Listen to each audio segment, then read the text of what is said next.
اعوذ باللہ من الشیطان الرجیم بسم اللہ الرحمن الرحیم۔ یہ قرآن لوگوں کے لیے بصیرتوں کا سرمایہ اور یقین رکھنے والوں کے لیے ہدایت و رحمت کا باعث ہے۔ کیا وہ لوگ جنہوں نے برائیوں کا ارتکاب کیا ہے وہ خیال کرتے ہیں کہ ہم ان کو ان لوگوں کی مانند قرار دیں گے جو ایمان لائے اور نیک عمل کرتے رہے، ان کا جینا اور مرنا یکساں ہو جائے گا؟ بہت برا ہے وہ فیصلہ جو وہ کر رہے ہیں۔ اور اللہ نے آسمانوں اور زمین کو حق و حکمت کے ساتھ پیدا کیا ہے تاکہ ہر شخص کو اس کے کیے کا بدلہ دیا جائے اور ان پر ہرگز ظلم نہیں کیا جائے گا۔ کیا آپ نے اس شخص کو دیکھا ہے جس نے اپنی خواہش نفس کو اپنا خدا بنا رکھا ہے اور اللہ نے باوجود علم کے اسے گمراہی میں چھوڑ دیا ہے اور اس کے کان اور دل پر مہر لگا دی ہے اور اس کی آنکھ پر پردہ ڈال دیا ہے؟ اللہ کے بعد کون ایسے شخص کو ہدایت کر سکتا ہے؟ کیا تم نصیحت حاصل نہیں کرتے؟ اور وہ کہتے ہیں کہ ہماری زندگی تو بس یہی دنیاوی زندگی ہے، یہیں ہم مرتے ہیں اور یہیں جیتے ہیں اور ہمیں صرف گردش زمانہ ہلاک کرتی ہے،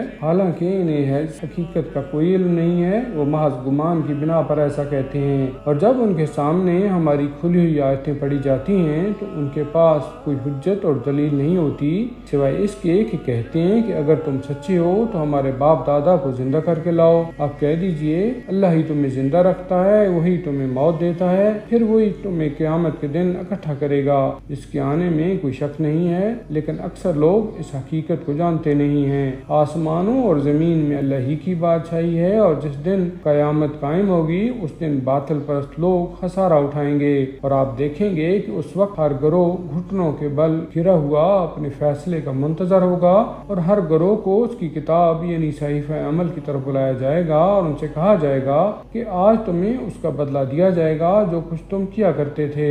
یہ ہماری کتاب یعنی دفتر عمل ہے، بارے میں حق و سچ کے ساتھ بولتی ہے، ہم لکھتے یعنی لکھواتے رہتے تھے جو کچھ تم کرتے تھے۔ جو لوگ ایمان لائے اور نیک عمل کرتے رہے ان کا پروردگار انہیں اپنی رحمت میں داخل کرے گا، اور یہی واضح کامیابی ہے۔ اور جن لوگوں نے کفر اختیار کیا ان سے کہا جائے گا میری آیتیں تمہیں پڑھ کر نہیں سنائی جاتی تھیں مگر تم نے تکبر کیا اور تم مجرم لوگ تھے۔ اور جب تم سے کہا جاتا تھا کہ اللہ کا وعدہ برحق ہے اور قیامت میں کوئی شک نہیں ہے تو تم کہتے تھے کہ ہم نہیں جانتے کہ قیامت کیا ہے، بس ایک گمان ہے جو ہم کرتے ہیں اور ہمیں اس کا یقین نہیں ہے۔ اس وقت ان کے اعمال کی برائیاں واضح ہو جائیں گی اور وہ چیز ان کو گھیرے گی جس کا وہ مذاق اڑایا کرتے تھے، اور ان سے کہا جائے گا کہ آج ہم تمہیں اس طرح نظر انداز کریں گے جس طرح تم نے اس دن کی ملاقات یعنی حاضری کو بھلا دیا تھا۔ تمہارا ٹھکانہ دوزخ ہے اور تمہارا کوئی مددگار نہیں ہے، یہ اس لیے کہ تم نے اللہ کی آیتوں کا مذاق اڑایا تھا اور دنیاوی زندگی نے تمہیں دھوکہ میں مبتلا کیا۔ بس وہ آج نہ تو اس دوزخ سے نکالے جائیں گے اور نہ ان کو معذرت یعنی خدا کو راضی کرنے کا موقع دیا جائے گا۔